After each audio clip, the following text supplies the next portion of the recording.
Hello, അപ്പോൾ ഞാൻ ഇന്ന് വന്നിട്ടുള്ളതേ ഒരു പാട്ട് പാടാനാണേ. പാട്ട് പാടുക എന്ന് പറയുന്നത് എനിക്ക് ഭയങ്കര ഇഷ്ടമുള്ളൊരു സംഭവമായിരുന്നു. പക്ഷെ കുറച്ച് വലുതായപ്പോൾ ഷൈ കാരണം ഞാൻ ബാക്കിലേക്ക് പോയി. പക്ഷെ ഇപ്പോൾ ഞാൻ വിചാരിച്ചു ഒന്ന് ട്രൈ ചെയ്യാമെന്ന്.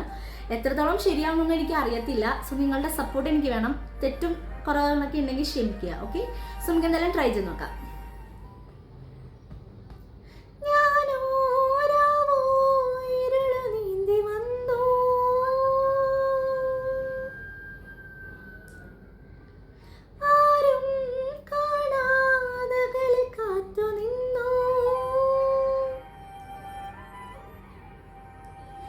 ഒരു കാറ്റായി മഴയായി കിളിവാതിലിൽ വന്നു ചാരേ നിന്നെ കൺപാർക്കുവാൻ കണ്ണനേ കരിമുകിലഭരനേ മധുരാമൃത മുരളീരവ മഴയുടെ അണയുന്നു കണ്ണനേ കരിമുകിലഭരനേ മധുരാമൃത